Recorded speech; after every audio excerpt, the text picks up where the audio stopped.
Hi everyone, and welcome back to another episode of Burgers Eating Burgers, talking about whatever the I want. And today we're going to talk about this piece of shit, Javed Iqbal. Yes, Javed Iqbal was the son of Ali Mughal. Ali Mughal was a stockbroker. He had a lot of money, so much money he didn't know what to do with it. When he found out that Javed Iqbal got into Islamia University in the intermediate level, he was so impressed by his son that he decided to buy him a bungalow, a huge mansion with a pool and all the necessities and amenities that any son would die over. And in that process, Javed Iqbal lived alone. And this is when all of his horrific actions started to come out in light. Not only was it an open door policy, but his parents noticed that Javed has a lot of boys over constantly, and he's driving them around in his Pajero. He had 3 Pajeros in the garage. He was constantly showering these boys with gifts, presents. Boys were staying over. People were talking in the neighborhood. The intermediate family was also talking about what is going on with Javed. The parents were really worried, and they thought, okay, the best way for Javed to really step up and, revert this behavior is if he gets married, right? Because Pakistani parents think the only way to really fix a problem is to get married or have kids. So that's exactly what the parents expected Javed Iqbal to do. So when Javed Iqbal was asked to get married, he said, I will only do it on one condition. And the condition was that he would choose who he would get married to. He actually chose his victim's sister. And why did he choose the victim's sister? So he could keep his victim close. That marriage only lasted for 3 months because he was wrongfully accused. But there are reported cases, it's public knowledge that he did sodomize a very wealthy. He later married his sister to one of his victims as well, another way to keep them close. He's a disgusting, horrifying man. I told you this in my stories. It just gets worse and worse and worse, I'm telling you. The most disgusting part of all of this is that the parents knew. The parents knew exactly what Javed Iqbal was up to, that he was sodomizing these young boys, that these young boys were living in the house, that this was all going on. They knew that he also had pen pals where he would literally stalk boys, find them, and pick out the ones that were most attractive to him, reach out to them, shower. That the reason the parents never said anything is because Javed Iqbal himself was being abused. There are a few articles online that do state that.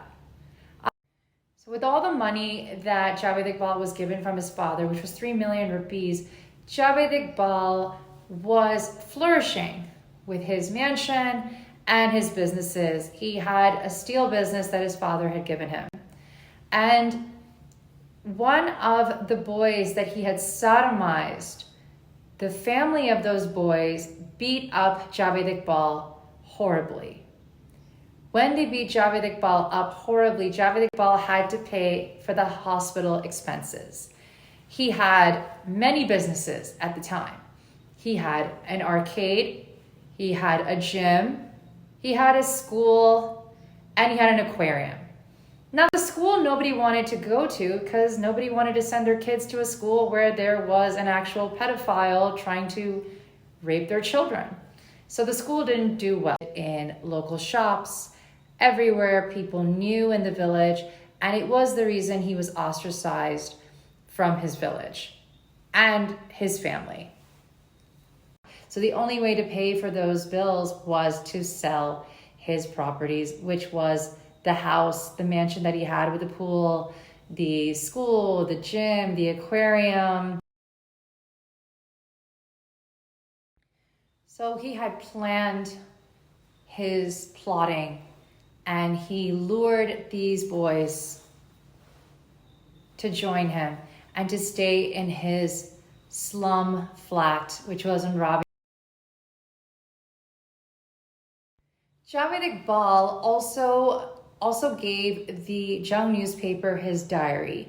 In this diary, it was detailed with all of the victims that he sodomized, killed, and when the police came to his house, because when he confessed to the police, he had given a 32-page notebook confession stating all the detailed accounts of their names, their appearance. There's pictures of the children, clothes of the children, blood on the walls that the police found, that the investigator also found.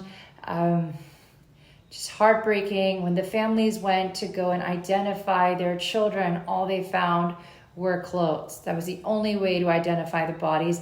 As you can see in this picture, this is the families and they're looking at clothes, and these are their children's clothes, and they're just trying to locate their children through the items of clothing that are on them. A proper detailed account of each child, their names, their appearance, what they wore. He had the clothes, he had their photos, he had all the details. He'd also tie the kids in chains so they couldn't move. And then he would cut them up into little pieces, dismember their bodies. After he dismembered their bodies, he put hydrochloric acid on them so their bones would melt. Javed Iqbal changed his plea from guilty to not guilty when he decided to say that it wasn't him, but it was actually his friends. He wanted to bring it to the police's attention that this was all happening and he had nothing to do with it. But there was way too much evidence against Javed Iqbal. The detailed diary, the pictures, the blood, there were even bones. There was even 8 vets of human bones that hadn't melted yet of children left with a note saying that do not dispose yet, need to be seen, because it was supposed to be seen by the police, because Javed Iqbal loved to be infamous. He loved the theatrics of his crime. There's a lot of murder. So Javed Iqbal's accomplices were trying to fled the country with a cashier's check. Javed Iqbal also had a suicide note that said that he was going to kill himself by drowning himself in the Ravi River. So Javed Iqbal, when he turned himself in, he had poison in his pocket, his right-hand pocket of his shalwar. He was ready to kill himself. He had a plan to kill himself. When Javed Iqbal and Sajid committed suicide, they were in Block 7. And when they were in Block 7, they were in adjacent cells. And when they were in their adjacent cells, when the autopsy report. So it's absolutely heartbreaking. Javed Iqbal had no remorse for his actions. He did not care that he killed 100 street children. He said he would have killed 400 street children. Javed Iqbal had blunt wounds all over his body, and that's why they say that it was not suicide, but it was murder. They also say that when police officers were asked, they said, well, we were sleeping.